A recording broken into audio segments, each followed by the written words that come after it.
Good morning from Panhandle Outdoors, America's only daily outdoor TV show.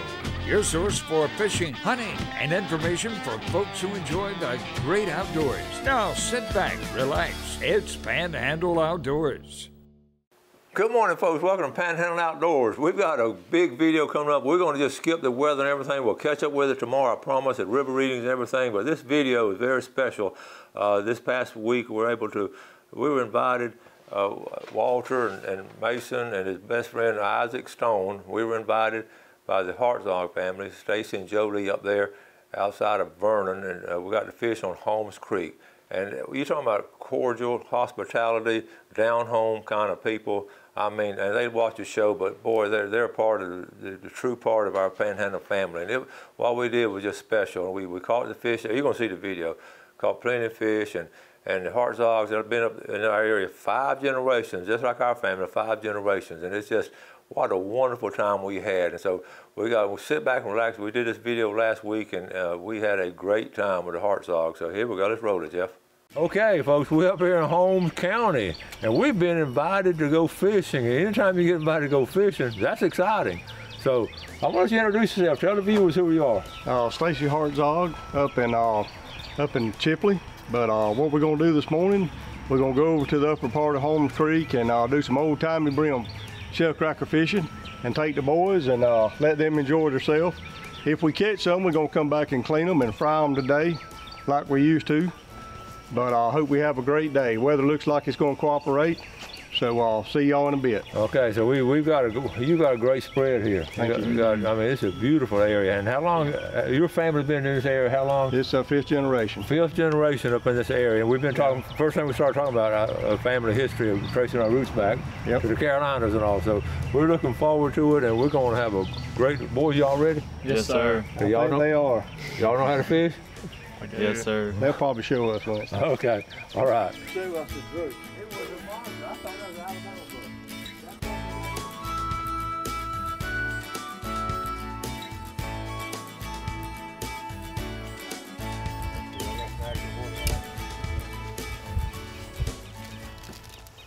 So what we're going to be using today, they're called dadgum poles.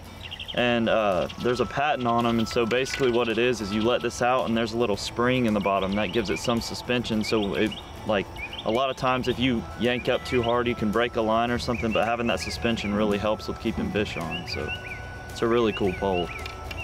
I mean, I always talk about what I want when I grow up, like what would be ideal.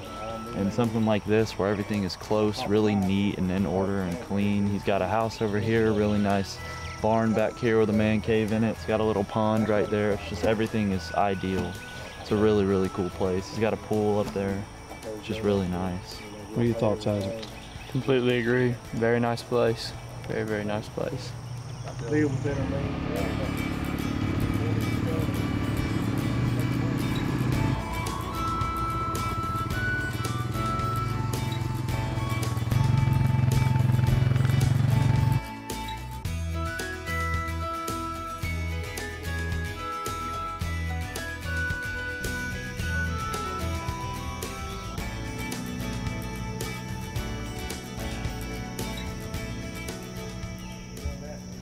When you're baiting your cricket, take him right there behind his, right in his tail, and go right up through his gill. There's a little plate right there. When you come out, he'll stay on there a little better, and it looks more realistic. All right, thank you. There you go.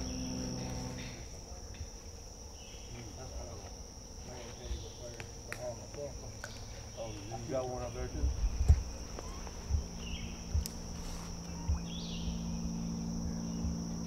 Beach is all up there in islands, there's Rabbit Islands right there. Okay. There's a lot to do up there. So how do you get to that part?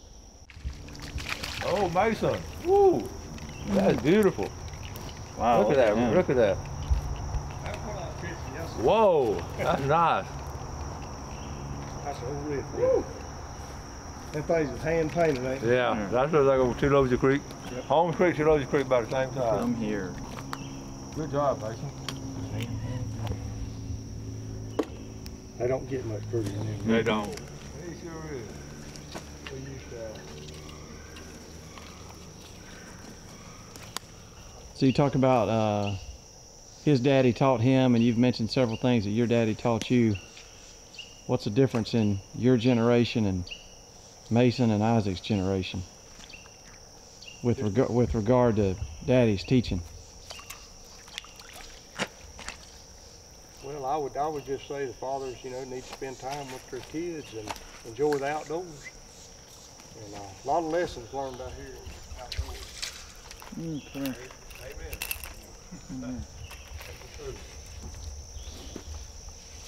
That's one thing I want to try to teach in that class. You know? We had all three hooked up right there. Look at that, 3 people taking fish off. I thought they couldn't wait to tell me about it. There's another one. We keep throwing back. Just gonna throw him back. Yeah. We all go west side. Them brother one.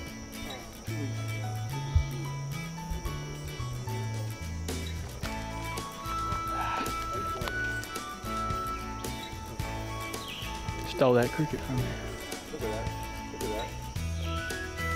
That's one of the things. Woo!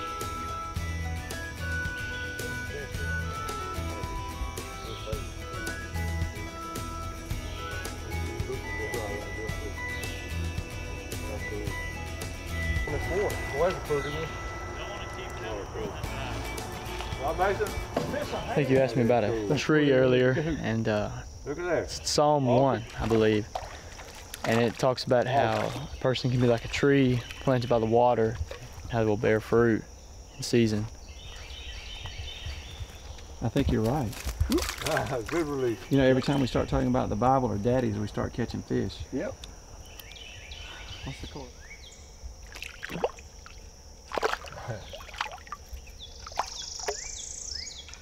He's tired. All right. Brim bring a lot of memories for you, don't they? Yes, they do. I was telling Stacy we had as a kid, my granny would keep me sometimes, and that's what she did. She loved to go down to the creek and fish, and my brother and I would literally be knee high. And I remember her bringing in the croaker sack. Yep. Put them in the croaker sack. Where we see how thin they are? Yes, sir. What is that? That's a swiftwater brim. Swiftwater. Mm-hmm. Exactly. See the color. See the color of them and see how thin, and they're fat, but they're long brim. Good one. We let them go back and grow up. You caught the cricket? You caught him, Isaac?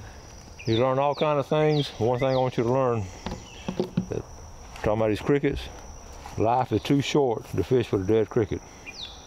So I always have a fresh cricket on here. They're wiggling around. Life is too short to fish with a dead cricket. And how do you... What'd you catch there, Isaac? It's like a shell cracker. Keep that in me first. That's the best eating size right there. That's right. So what do you call that, Stacy? That's a swiftwater brim there. In the water. Is the color male or female, or does it matter? Oh, that's it. Most of the time you can tell a male because he starts urinating like he did when he first came out. He's starting to bed right there is what it is. It's a good size. Yep, that's the best eating size. So y'all were out. Well, what me and your daddy was just talking about, Mason and Ivan, is y'all at the age, boys, between that 16 and that 19-year-old, where your parents can set you up for success or they can set you up for failure. But learning how to work for what you're going to get is the way to be successful. And y'all doing, I've already listened to a lot of you, and being able to make those decisions and listen to wisdom of your parents and grandparents, we've been through some of it, can save you a lot of heartaches.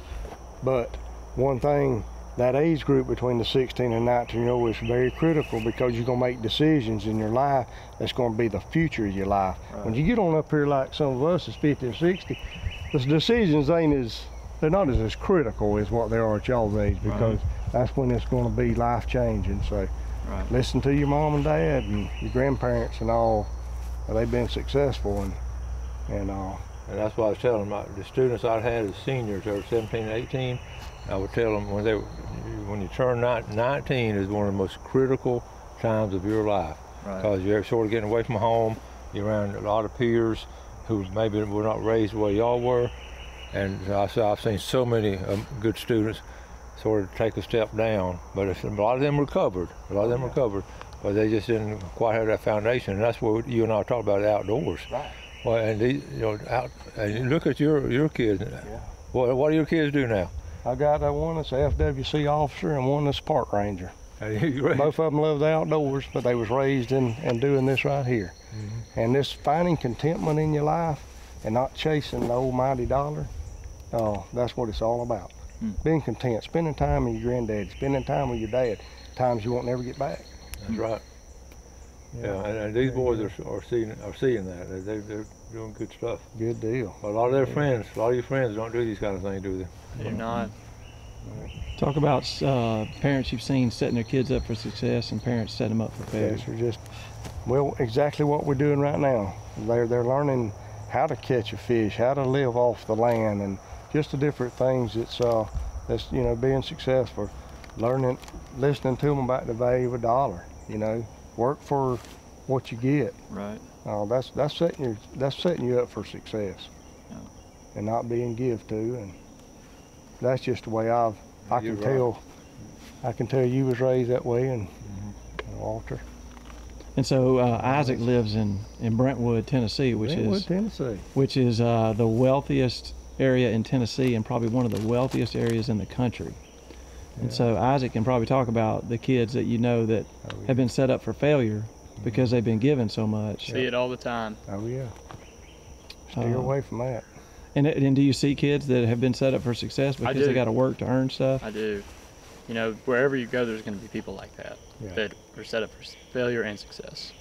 And being able, to his age, to being able to identify that, that's right. That's a trait already. Right. That's a good characteristic that you're able to, and my boys were able to acknowledge that at an early age, and that's what's going to make you successful. Yeah. Is go for that. Because we talk about it a lot, like when we're out working on the farm and stuff. Yeah. All of our all the people that we know will be at the beach or at the lake or doing whatever, and we talk about it all the time, and like they might be having more fun in the moment, but in the long run, it's going to pay off for us. And it's tempting for you guys to say, "Man, I wish I was there. Boy, that sure be more fun." And it's a battle, wouldn't you say? Yeah. But I mean, we know it's going to pay off in the long run because working on the farm is probably I would say I know a lot just about and the biggest thing I think dealing with animals kind of taught me a lot about how to deal with people. Right. Just like, for example, if something's given birth or something, how you act around it can be how you act around a type of person, just to kind of I don't know, if someone's like really quiet or shy or hurt, just to kind of how to act around them, or just, I don't really know. Being able to read people is a huge skill that is priceless. Yeah. That's true. So we're trying to teach them the value of hard work. Yep. And the internet and Snapchat and YouTube and all that want to tell you that ain't cool. What's cool is cars and clothes and shoes and. Well, that's what's wrong with our workforce right now too. And you probably saw that big time in the industry you were in. Saw it very big time. I hadn't thought about you in your area and your work. That would be a problem. Yeah, very big. What's the biggest difference between your age group in your profession and the new group coming up? Well, my biggest thing is the respect for the older guys that was teaching you, and they were teaching you because they knew you was going to be what was coming up behind it, and then for their safety, and just knowing that you respected them because they'd already been there. And that's the biggest thing that I'm seeing now. In fact, a buddy of mine who is a manager at the plant, they actually having classes on that generation gap. No kidding. How to understand that communications, because the communication's been lost. We're being able to talk, just like you can tell these guys talk. They don't always doing this, texting all the time.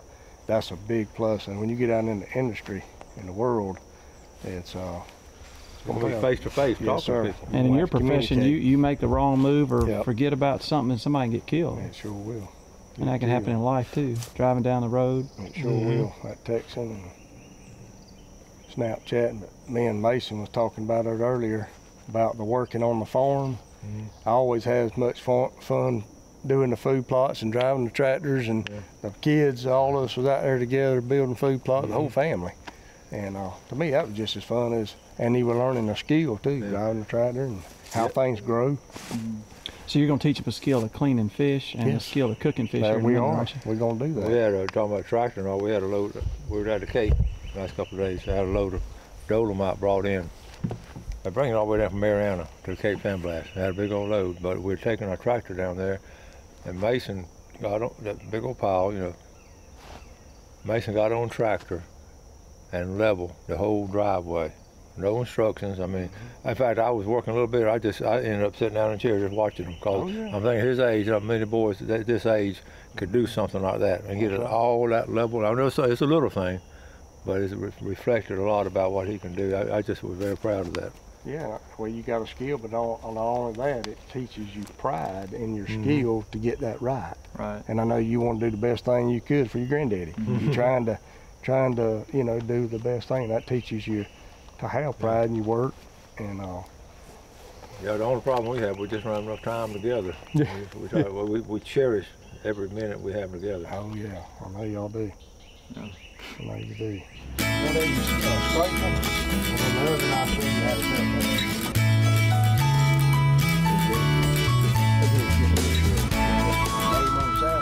You put my finger there, and just make a real quick motion like that. Just make sure you get your scale. I'll come all the way up here, and what I do is I'll stay on one side. Keep all the way down to the finger, because you don't need no scales. What I do here is I turn it up and get a little bit like that.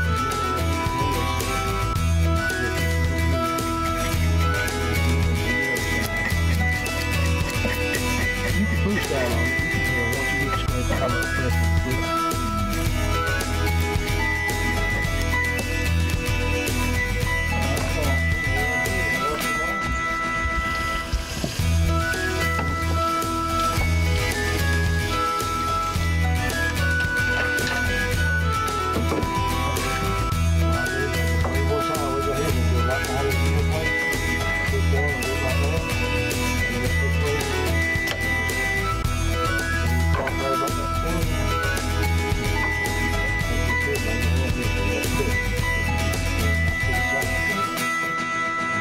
This little flat.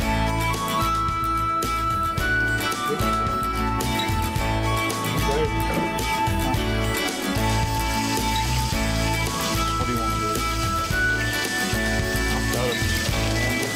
Hold my head in the best fish can ever made. Hospital man.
Tell me about your fish fry setup here, Stacy. All right, we're just getting ready to fry what we caught this morning.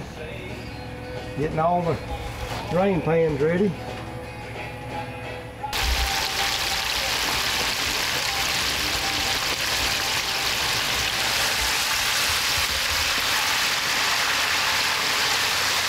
Feel, sound, or weight. Okay.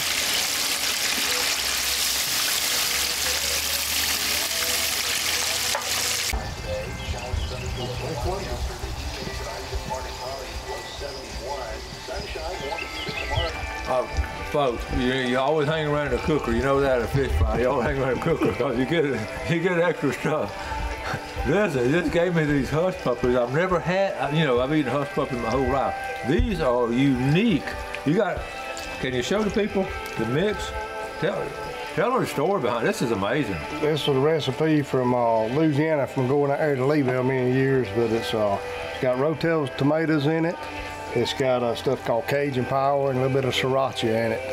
And it's a unique taste, but... Oh, delicious. How many years you been cooking that? 22 years probably. What do you taste the most in it, Winston? That Rotel taste, the Cajun, you tell the Cajun taste. Got that little Cajun bump with that Cajun Power. Cajun, man. It's got a little bit of sriracha. A patented recipe on it? You just feel it? Just feel it. We both made the same comment. You could make a meal off the hush puppies. Folks, we have been treated, okay? And I do mean that word seriously, treated to a wonderful time up here at the Hartzog Farm. And I want to just thank you so much for Yes, sir. Thank you. And the world would be a better place if they just had more fish fries. All right, boys, what about it? What do y'all think? Well, we came, caught some fish. He had gone out and caught fish yesterday, so we had catfish and some more brim. But fished for a little bit, and then talked. Went and looked at some sheep on his other property, and came back, cooked. His wife came and we all ate. It was just amazing. That was such good food. But I mean, it's just beautiful out here, and we had such a good time. Couldn't agree more. Wonderful place, wonderful food, wonderful people. Everything was amazing. Yeah. I'm glad y'all came and we enjoyed it. And that's what it's all about, sharing God's beauty. Folks, we're gonna wrap it up, and Stacy hit the nail on the head. That's what it's all about. What we just did this morning, the fellowship, celebrate friendship, celebrate the outdoors, and just thank God for everything that we do have. So we appreciate our watching Panhandle Outdoors. Thanks for watching America's only daily outdoor TV show, Panhandle Outdoors with Winston Chester, featuring hunting, fishing, and other activities and information to help you enjoy the great outdoors. Join us next time for Panhandle Outdoors.